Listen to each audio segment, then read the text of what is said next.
At 8 o'clock tonight, there's an initiative called Clap for Carers, where we get an opportunity to thank our wonderful NHS staff for the hard work they're putting in, and we're going to be relying on them even more as days go by.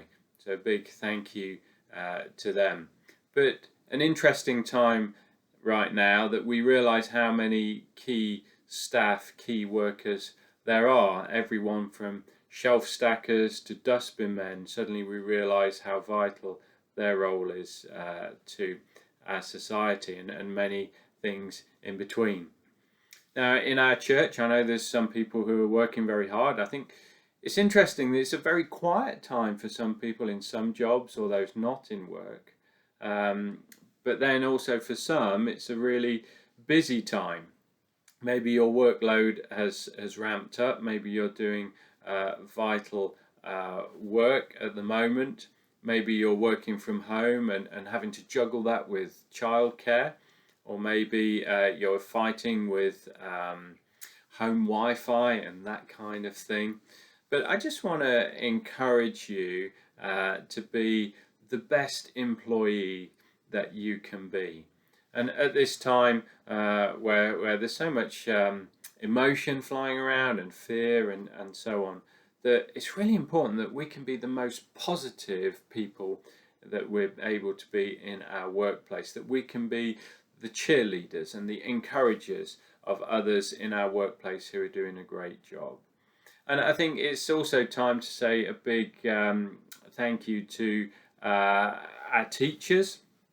And some of those are going in to look after the more vulnerable children in their school, and also the risk of mixing with people and spreading the virus or catching it.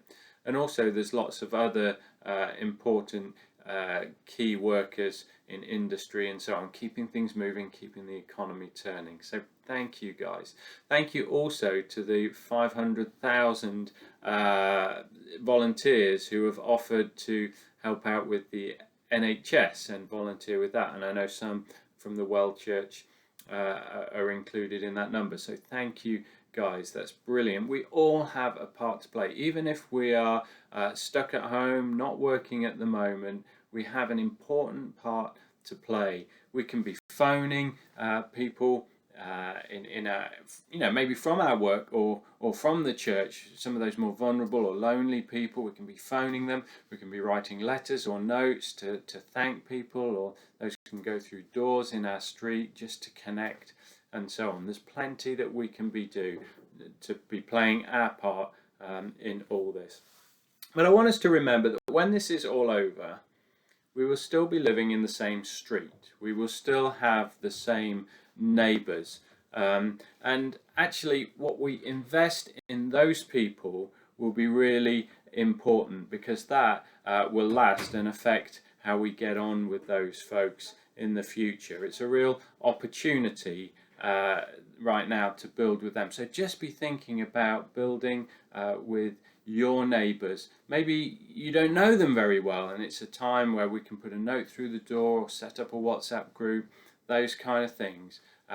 Because we are told as Christians, aren't we? Very simple instruction: love your neighbour. Now Jesus expanded that out and showed us that that includes people that are different from us, people that are distant from us, but also it has that simple same meaning that it has had forever, which is those people who live around us.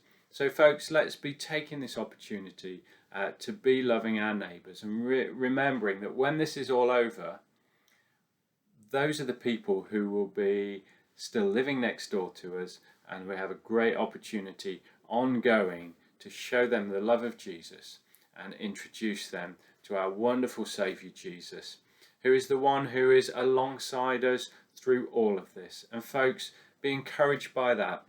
And even if you're feeling lonely and alone right now, Jesus is alongside you, he's with you, and he's for you. You're doing great, guys. Keep going.